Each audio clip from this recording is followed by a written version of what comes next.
El ministro de Economía y Finanzas, Héctor Alexander, presentó un informe, según los asistentes, profundo, extensos, en donde habla de cómo está la situación económica del país, incluso desde comienzos de la década del 2000.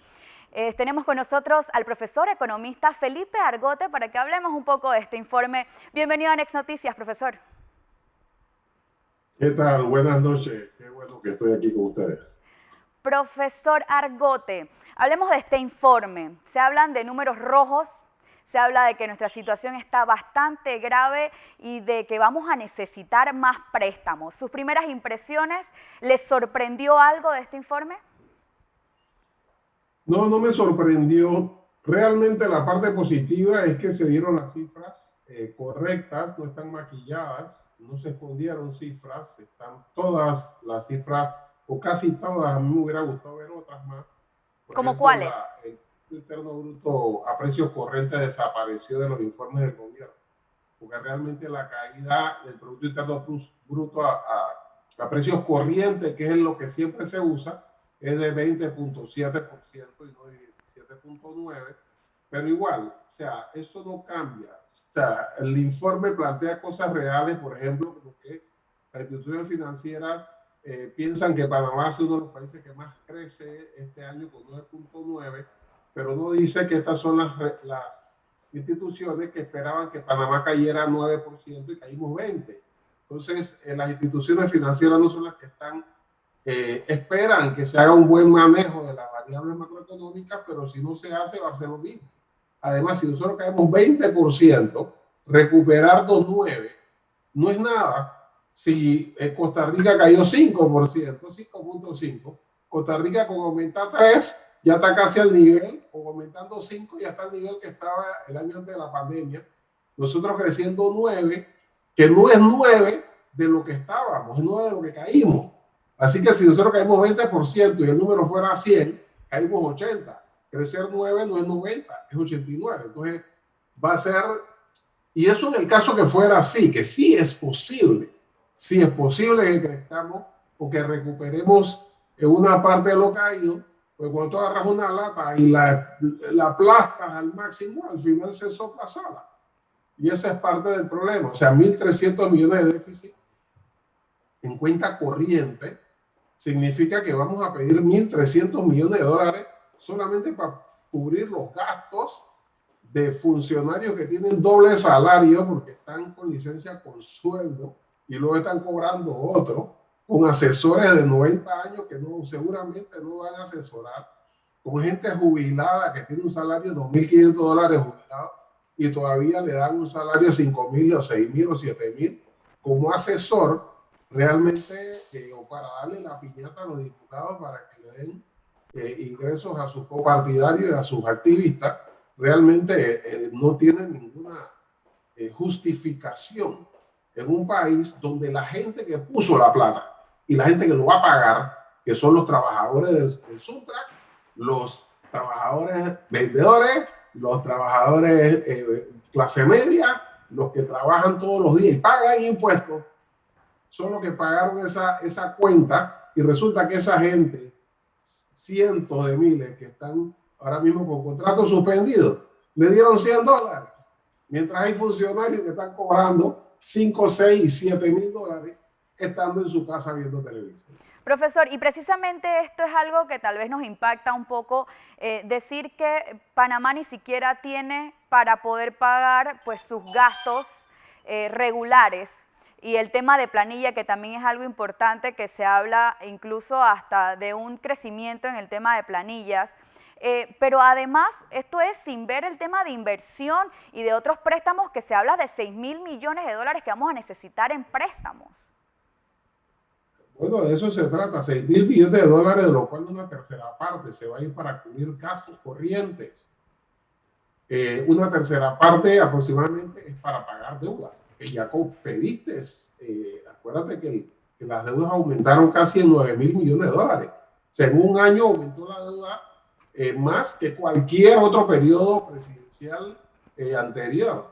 Y luego, pues si la hubieran utilizado para poder empujar la inversión, o para darle $300 a cada trabajador suspendido para que una pareja pudiera pagar al menos su casa y no deber ahora un año y pico de casa y estar desesperado porque el banco la está llamando, porque solamente le dieron $100 a personas que tenían salarios de 700, 800, $1,500, porque eran trabajadores profesionales, trabajadores especialistas, técnicos, que pagaban impuestos y que ahora le diste $100 con los cuales no le alcanzó ni para la comida y andan por ahí vendiendo legumbres y ahora le llaman emprendedores cuando son un sobreviviente. Y realmente esa es la gente que le negaste el apoyo porque querías garantizar que tus compañeros del partido siguieran en la función pública a pesar de que no estaban trabajando. Algunos sí, muchos estaban trabajando, los policías, los médicos, las enfermeras, el sector salud. Hay gente que está trabajando duro. Esos empleados públicos se merecen su salario y su aumento inclusive. Y las enfermeras que ahora no la quieren nombrar permanente. Pero había muchos burócratas y gente que fue puesta ahí y asesores que no asesoran a nadie, que están cobrando, estando en su casa porque son de riesgo y además son jubilados y además están cobrando el seguro social y eso nadie quiere tomarlo en cuenta. Ahora, yo creo que este informe, que no todo el mundo vio porque nadie lo esperaba y en medio de un diálogo, es un informe que tenía que haberse dado al país en cadena o en YouTube o en las redes, es un informe económico al país, no que lo hayamos tomado de una conversación del seguro, que mucha gente, yo le llamo la atención que sí todavía está colgado en YouTube, lo vi en la tarde de nuevo, así que lo vean, para que vean toda la información que se dio ahí y lo lamentable que es que todavía no existe estrategia. Mira, yo escucho unas palabras del administrador del canal y me llamó la atención que el canal tiene una estrategia tan detallada que piensa hacer carbono cero en 10 años y tienen todo tan estratégicamente elaborado con números, cálculos y fecha. Y resulta que el canal está en el primer mundo y nosotros tenemos un gobierno que está en la Edad Media, que todavía cree que hacer acciones, no es que cree, sabe perfectamente que esas acciones que dice no son ningún plan estratégico, pero insiste en un modelo neoliberal que no utiliza a nadie, en donde cree que el Estado no interviene y está hablando de inversiones, pero con la esperanza que vengan las inversiones extranjeras en un país en donde está totalmente transversalizado por la corrupción. ¿De dónde va a venir inversión extranjera en una condición como esta? Y realmente no podemos esperar que vengan de afuera a resolvernos el problema cuando nosotros tenemos toda la capacidad de recuperar este país económicamente y entonces vendrán las inversiones extranjeras en un país saneado, que no se gasten los préstamos en planilla y que no se gaste la plata en cosas que no deben. Profesor, hay varias cositas de lo que mencionó. Por un lado, el tema de este vale digital que usted menciona, de los $100 que se le han dado pues, a la población. El mismo gobierno ha dicho que este bono pues, ha dado paz social, que por eso no ha habido grandes protestas a nivel nacional, porque por lo menos, a diferencia de otros países que no le han otorgado pues, nada a su población, este gobierno por lo menos resolvió con esos $100 a estas personas. ¿Qué opina de eso? Eso no es cierto. El Salvador estaba dando $300 a cada salvadoreño. Entiendo que eso El fue Salvador le corto. regaló una computadora a cada estudiante para que puedan estudiar en línea. Y aquí lo único que fuimos, le dimos unos folletos. O sea, y El Salvador tiene una cuarta parte del Producto Interno Bruto per cápita de Panamá, un país pobre. Entonces no es cierto, Chile le ha dado mucho ayuda a la gente, que no es ayuda, es su plata porque lo mandaron a la casa. Y no está hablando de toda la población. Es cierto que hubo paz social en algunos sectores, digamos, de clase más baja, pero la paz social y la gente que no ha salido a la calle no es porque le dieron $100. Le ha dado porque la gente es disciplinada y han demostrado que no van a hacer cosas que nos pongan en peligro. La gente es muy consciente, muy consecuente y hay que darle un aplauso a la población que a pesar de la mala situación y las malas respuestas y casi nada que le han dado a cambio, ha seguido disciplinadamente cumpliendo con las reglas y evitando crear una crisis sanitaria en el país. Es a la gente a la que tengo que aplaudir. ¿No le da usted mérito al gobierno de repente por todas las medidas que ha tomado para la población? Mira, siempre hay méritos si tú buscas personas y evidentemente, inclusive el propio Héctor Alexander ha hecho un gran trabajo en la forma en que consiguió los préstamos a bajo cupón, a bajo interés, poniéndolo en el mercado y no yendo al Fondo Monetario Internacional a pedirlo, porque si hubiera ido al Fondo Monetario ya tendríamos acá funcionarios del Fondo Monetario Internacional dando las instrucciones de qué hacer con el país. Por lo menos no estamos como Argentina o como otros países que se han ido a las instituciones financieras. Entonces ha tenido buen manejo. El problema no es ese, el problema es que esa deuda que se tomó, si se hubiera utilizado correctamente, no hubiéramos caído 20% y no tendríamos que seguir dando $100 a estas alturas. Tal vez ya esos subsidios se hubieran eliminado, porque la gente tendría trabajo, que es lo que la gente necesita y lo que la gente quiere, trabajo, no que le den $100. Hay gente que quiere los $100, pero son los menos. Lo otro que usted menciona también es el tema de la inversión extranjera y según el informe también se está apostando mucho a esta vacunación masiva. El gobierno nacional ha apartado pues el dinero para hacer la compra de las vacunas. Ya tiene pues un portafolio de vacunas que pretende llegar al país. Hay un porcentaje bastante considerable de panameños que ya tienen por lo menos una primera dosis. ¿Esta vacunación podrá ser efectiva para esta reactivación económica? Y la inversión extranjera, ¿no? Eso es lo más importante de todo, la vacunación y que superemos esta situación. Sin eso cualquier estrategia no funciona. Pero eso no significa que no tenemos que tener una estrategia a largo plazo y a mediano plazo, y entonces los planes. Pero es que cada vez que hablan de cosas que esperan, como por ejemplo que el turismo va a subir muy rápido y que tal, lo sustentan con anécdotas. No, que cuando yo estuve en los tiempos de Torrijos, nosotros pensamos que no, y fíjate que sí. O sea, tú no puedes tener una estrategia en base a anécdotas e historias personales. Ahí lo que se respalda son los números. Y aquí está el estudio que se hizo, así está la matriz, y esto es lo que respalda mis palabras de que el turismo o que tal cosa o que la inversión, porque aquí tengo los datos. Y si me equivoco, lo podemos ir evaluando mes a mes, porque aquí tienen la información.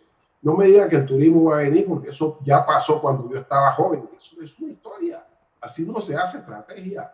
Eso se sabe y se hace, y hay formas matemáticas en donde las partes cualitativas tienen un peso, pero si no tienes los números, ahí estás apostando. Estás apostando a que la inversión extranjera directa va a venir en función de qué. O sea, si este país sí va a tener inversión extranjera, porque este país tiene mucho potencial, y eso lo saben las instituciones financieras. Por eso pensaron que Panamá iba a caer 8% y no 20%. Y por eso cree que Panamá va a crecer 9.5, 9.9% en el 2021.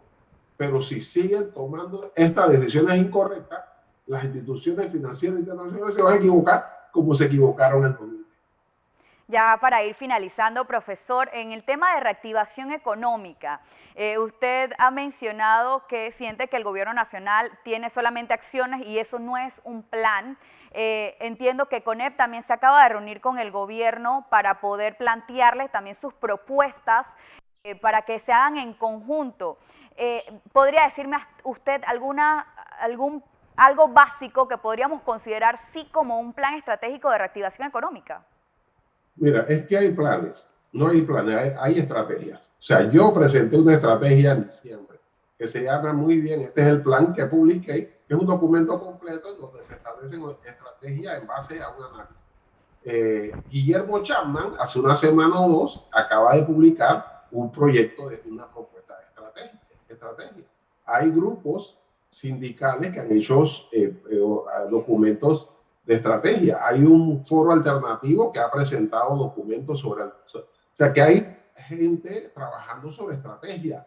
El que no tiene estrategia es el gobierno. O sea, porque ellos podrían decir, mira, Guillermo, ya que tú eres amigo y has estado con nosotros en gobiernos anteriores, dame tu estrategia y vamos a discutirla con la sociedad, porque es probable que estén de acuerdo en parte, en mucho, en poco, pero por lo menos ya empezamos con este documento que tú nos has regalado, si es que quieren tener una estrategia.